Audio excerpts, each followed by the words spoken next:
اب میں آپ سے پوچھتا ہوں کہ اس برطانیہ میں نعت خوانی ہمارا ایمان ہے، نعت خوانی ہمارا عقیدہ ہے، نعت خوانی ہماری عقیدت ہے، نعت خوانی جوہر ایمان ہے، لیکن میں نے فتاوی رضیہ کو حضرت بار بار پڑھا کہ کہیں یہ بھی ہو کہ نعت خوانی کے پروموٹرز قائم کرو، آرٹسٹ پروموٹر ایجنسی قائم کرو۔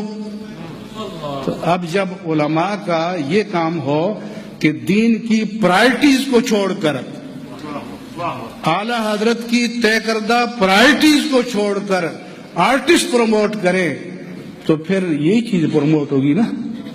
بہت اچھا۔ پر دین کا سپاہی کہاں سے ملے گا؟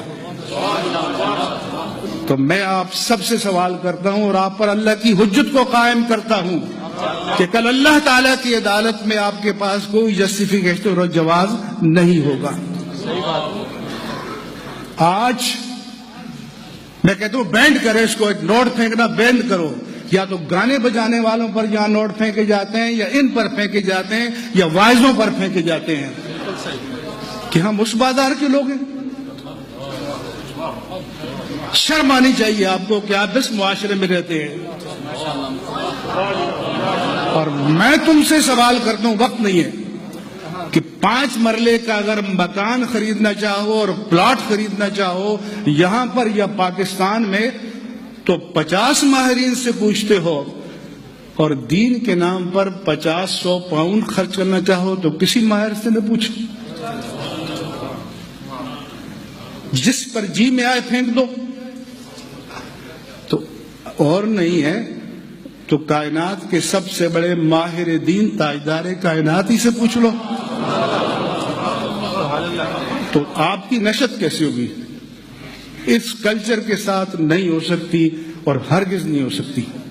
اس کلچر کو بدلنا پڑے گا۔ ایک بزرگ میرے پاس آیا کہ تھنک ٹینک بنائیں، فلاں کریں، آپ رہنمائی کریں۔ میں نے کہا میں رہنمائی کرتا ہوں یا میرے ساتھ عہد کرو کہ اس کلچر کو چینج کرو گے۔ اگر اس کلچر نے ہمیں معراج پر پہنچایا ہے تو گلے سے لگاؤ، اگر اس کلچر نے ہمیں گرایا ہے تو ری وزٹ کرو اس اسٹریٹجی کو۔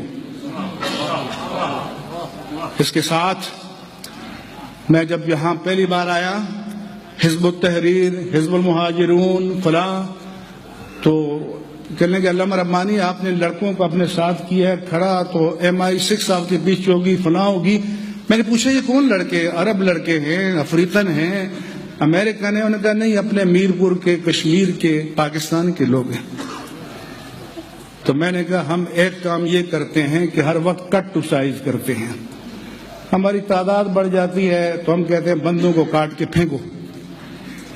وہ ٹیلنٹ ہنٹ کرتے ہیں، وہ کھلے سمندر میں جال پھینکتے ہیں اور آپ اپنے وجود کے اعضاء کو کاٹتے رہتے ہیں۔ میں نے کہا کہ اس کے ذمہ دار ہم ہیں۔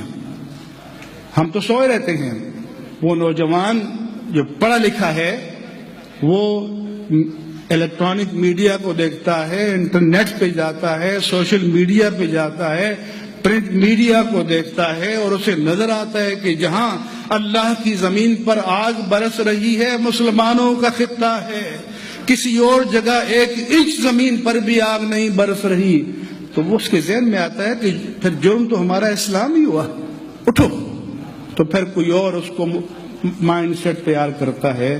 اگر ہم نے ان کے اندر جو اشتعال، جو ریئیکشن، جو جذبات، جو کرنٹ پیدا ہوتا ہے، اگر اس کو کنسٹرکٹیو وے میں لگانے کے لیے ہم نے کام کیا ہوتا تو ہمارے سپاہی ہوتے۔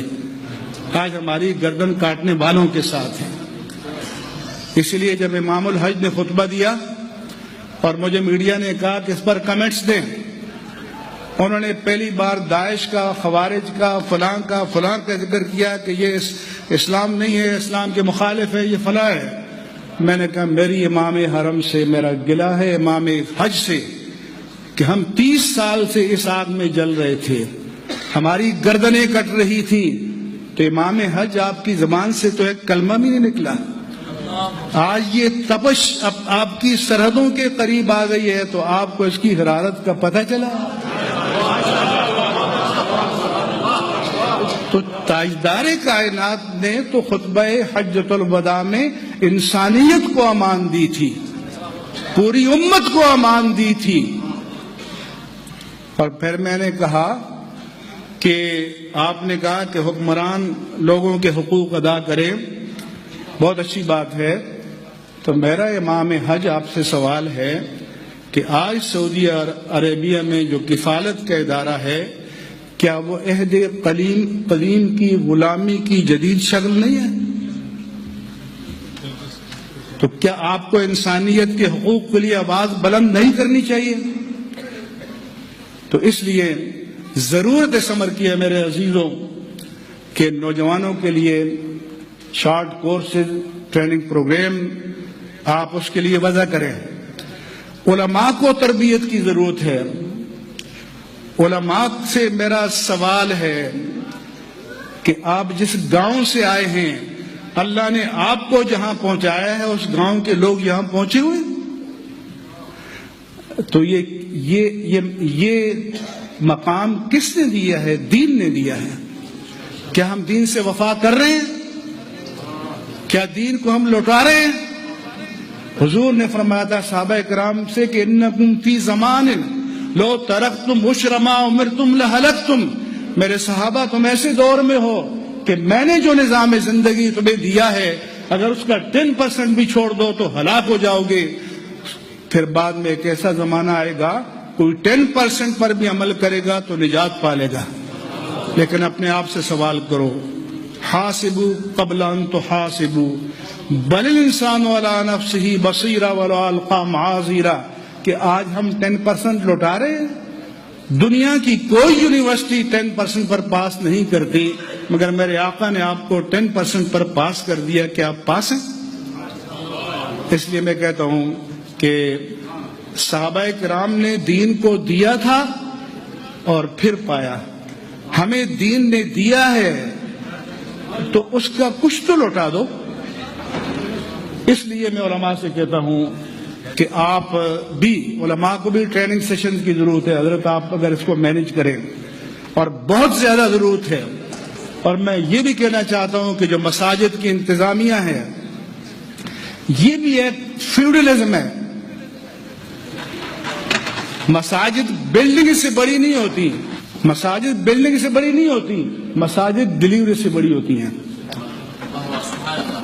تو ہمیں جائزہ لینے کی ضرورت ہے کہ کس مسجد میں ڈلیوری ہو رہی ہے۔